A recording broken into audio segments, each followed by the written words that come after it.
Мэдээ үргэлжилж байна. Эмч эрүүл мэндийн ажилтнуудын ажлын байрны дарамтад өртөх байдал буурахгүй, аюулгүй байдлын эрсдэл өндөр байна. Мөн ажлын байрны ялгарлан гадуурхалтад өртөх байдал нэмэгцээр байгаа юм. За судалгаанд оролцсон эмч нарын 61-ээс 66% нь үйлчлүүлэгчийн хил амаар доромжлол, бичлэг хийх, бие таалдах зэрэг дарамтад өртөж байсан гэж хариулжээ.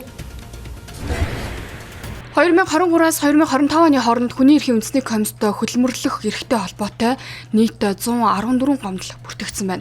За харин үүний 71 нь хөдөлмөрлөх эрх зөрчсөн, 56 нь ажлын байрны дарамттай холбоотой гомдол эзэлж байна. За нөгөө талаас яг иргэдийн хувьд одоо эмч эрүүл мэндийн ажилтан руу ингээд дайрдаг, давшилдаг тий ажлын байран дээрх одоо дарамт үзүүлдэг ийм асуудлууд маш өндөр гарч байна. За үүний зэрэгцээгээр магадгүй тухайн одоо эрүүл мэндийн салбарын ажилтны одоо албаны мэргэжлийн нэр хүнд за дээрэс нь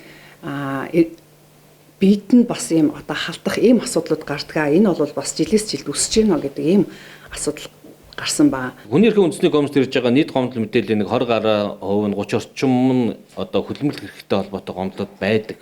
Өөрөөр хэлбэл ажлын байрны дарамт хүчирхийлэл ядгуурлан гадуурхалтанд өртөж байна гэсэн агуулгатай гомдол. За энэ тоо орон нутагтай харьцуулаад үзэх юм бол орон нутагт харьцангуй өндөр байдаг. Орон нутагт ирж байгаа нийт гомдлын нэг 50-аас 60% нь хөдөлмөрлөх эрхтэй холбоотой гомдол байдаг. Ирж байгаа хууль зүйн зөвлөгөө мэдээллийн 50 орчим хувь нь бас мөн хөдөлмөрлөх эрхтэй холбоотой асуудал байдаг.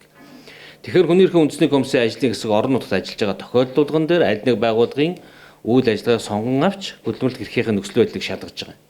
Ажлын байрны дарамт үзүүлэгчдийг авч үзвэл 51.4% нь үйлчлүүлэгчийн зүгээс, 30.9% нь удирдлагын зүгээс, 26.4% нь хамт олонны зүгээс үзүүлдэг байна.